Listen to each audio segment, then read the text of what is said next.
Assalamualaikum warahmatullahi wabarakatuh. Berjumpa kembali dengan catatan Syafiq Hasyim. Sekretaris Jenderal Muhammadiyah Abdul Mu'ti meminta agar sidang isbat yang dimotori oleh Kementerian Agama ditiadakan. Jika ditiadakan, menurutnya anggaran negara bisa hemat. Pihak Kemenak sudah barang tentu datang dengan reaksi yang menolak. Karena alasan Abdul Mu'ti soal anggaran, maka Kemenak berargumentasi lewat anggaran pula bahwa menurut klaim mereka, anggaran yang mereka gunakan untuk sidang isbat tidaklah mahal. Mereka menyelenggarakan ini dengan menggunakan standar anggaran yang biasa digunakan oleh lembaga dan kementerian negara. Polemik menjadi menyempit bukan soal esensinya, yaitu bagaimana agar ditemukan jalan keluar penyatuan awal Ramadan dan 1 Syawal untuk Idul Fitri. Secara esensial, usulan Abdul Mu'ti soal peniadaan sidang isbat bisa dipahami. Sejarah sidang isbat ini sebetulnya ingin mencari kesepakatan soal awal puasa dan 1 Syawal di kalangan ormas Islam. Sudah lama di Indonesia perbedaan jatuhnya awal Ramadan dan Idul Fitri terjadi. Hal seperti ini sebenarnya sudah bawaan dari sananya. Perbedaan ini bukan disebabkan oleh perbedaan organisasi, namun disebabkan oleh metode dan prinsip keyakinan penentuan awal Ramadan dan 1 Syawal yang memang berbeda di kalangan mereka. Jika Muhammadiyah pada bulan puasa tahun 2024 ini lebih dahulu dari NU dan pemerintah, maka itu bukan karena jadi Muhammadiyah harus berbeda, namun karena metode dan dasar keyakinan yang organisasi ini anut atau gunakan memang berbeda. Demikian juga jika NU memulai bulan puasa pada tahun ini sehari setelah Muhammadiyah, itu karena NU-nya, namun lebih karena metode dan dasar keyakinan mereka. Dulu zaman Orde Baru, pada saat NU dipimpin oleh Gus Dur, organisasi Islam yang banyak berbeda dengan ketentuan pemerintah dalam hal ini adalah NU. Memang NU tidak selalu berbeda dengan pemerintah Soeharto saat itu, ada kalanya sama, karena sekali lagi perbedaan itu bukan disebabkan karena NU-nya, namun karena metode dan dasar keyakinan mereka dalam menghasilkan titik temu. Pada zaman setelah Kementerian Agama dipegang oleh NU, maka pihak yang sering berbeda dengan pemerintah adalah Muhammadiyah dan juga beberapa ormas Islam lain. Mereka pun tidak selalu berbeda dengan pihak NU dan pemerintah. Kadang mereka juga bisa ketemu hari yang sama, baik di 1 Ramadan maupun di 1 Syawal dengan pemerintah dan NU. Saya yakin Muhammadiyah juga tidak ingin selalu berbeda dengan pemerintah dan NU. Karena berbeda dengan pemerintah itu tidak selalu enak. Namun apa boleh buat, keyakinan mereka menentukan hal yang berbeda. Demikian juga ketika masa Soeharto dulu, NU mungkin juga tidak ingin selalu berbeda dengan pemerintah. Namun apa boleh buat bahwa metode ru'yah yang dipakai oleh NU inilah yang membuat NU berbeda dari keputusan pemerintah pada saat itu. Saya yakin juga berbeda dengan pemerintah itu bagi NU juga tidak enak. Mereka tidak mau dianggap melawan pemerintah karena dalam tradisi Ahlussunnah wal Jamaah, pemerintah harus dipatuhi, bukan dilawan.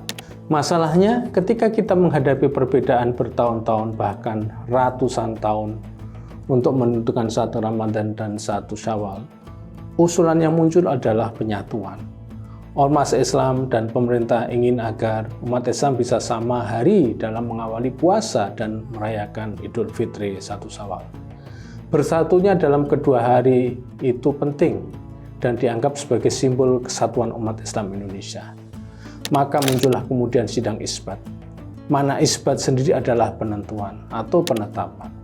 Ormas-ormas Islam dan juga para ahli difasilitasi oleh negara untuk mendiskusikan awal Ramadan dan 1 Syawal dan juga hari-hari raya yang lain. Namun sidang isbat yang terkenal itu berkaitan dengan 1 Ramadan dan 1 Syawal. Peran negara dalam hal ini, Kementerian Agama sudah baik dan selayaknya menjadi fasilitator bagi berbagai ormas. Namun ternyata dalam praktiknya sidang isbat tidak mampu menyatukan perbedaan yang ada.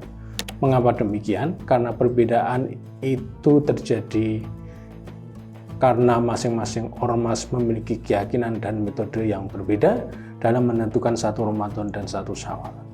Katakanlah 2 ormas Islam utama Indonesia, yakni Muhammadiyah dan NU, Mereka berbeda dalam keyakinan dan metode penentuan awal Ramadan dan awal Syawal tadi.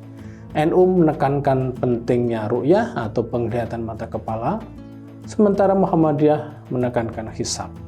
Kedua metode ini didasarkan pada dalil keagamaan mereka sendiri-sendiri.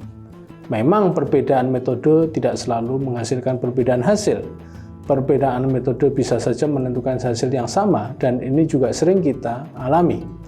Lalu hal lain lagi, fungsi sidang isbat. Dari awal sidang isbat ini ditujukan untuk memfasilitasi berbagai ormas Islam berdiskusi. Namun mungkin bagi Muhammadiyah, paling tidak semasa Kemenak dipegang NU, merasa sidang isbat menjadi sidang peneguhan pendapat ormas Islam yang memakai metode ru'yat. Kecurigaan Muhammadiyah ini masuk akal karena narasi yang dikembangkan oleh pihak Kemenak dan ormas-ormas Islam yang memakai ru'yat itu soal fungsi pemerintah yang bisa menjadi pemutus adanya perbedaan. Oleh kalangan Muhammadiyah, kaidah hukmul hakim ilzamun wa yarfa'ul khilaf, hukum pemerintah mengikat dan bisa menghilangkan perbedaan, itu harus dikritisi. Menurut kalangan Muhammadiyah, ini bentuk campur tangan yang berlebihan oleh penguasa pada pelaksanaan ibadah umat Islam. Dalam tradisi Islam yang luas, peran pemerintah tidak selalu mendikte cara beribadah umat mereka. Sementara itu, pihak pemerintah dan penyokong isbat pasti tidak mau menerima usulan Muhammadiyah yang seperti ini. Lalu bagaimana? Saya berpendapat, mari kita kembalikan fungsi pemerintah menurut konstitusi kita. Kementerian Agama itu dibentuk memang bukan bertujuan untuk mengatur ajaran dan mazhab tertentu dalam Islam. Pemerintah menurut konstitusi kita tidak boleh memiliki dan menganut mazhab tertentu.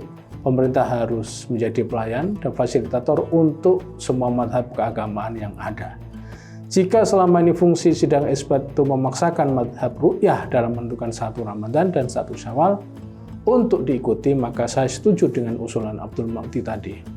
Katakanlah meskipun mereka mayoritas, namun jika ada sebagian masyarakat yang memiliki keyakinan dan metode yang berbeda, maka pemerintah atau sidang isbat tidak bisa memaksa yang berbeda menjadi satu suara saja, menjadi suara pemerintah dan mayoritas. Kaidah fikih hukmul hakim ilzamun wa yarfa'ul khilaf tidak bisa dilaksanakan karena konstitusi menjamin perbedaan. Jika sidang isbat ini hanya mencari kesepakatan dan itu tidak memaksakan, maka ada baiknya itu tetap diadakan. Karenanya sidang isbat harus menyatakan bahwa mereka mempersilahkan ormas-ormas Islam yang berbeda dengan mereka, dan pemerintah memfasilitasi semua mereka, bukan hanya mereka yang ikut sidang isbat. Sebagai catatan, perbedaan 1 Ramadan dan 1 Syawal jangan dianggap kelemahan, namun justru merupakan kekayaan Islam di Indonesia. Demikian, wassalamualaikum warahmatullahi wabarakatuh.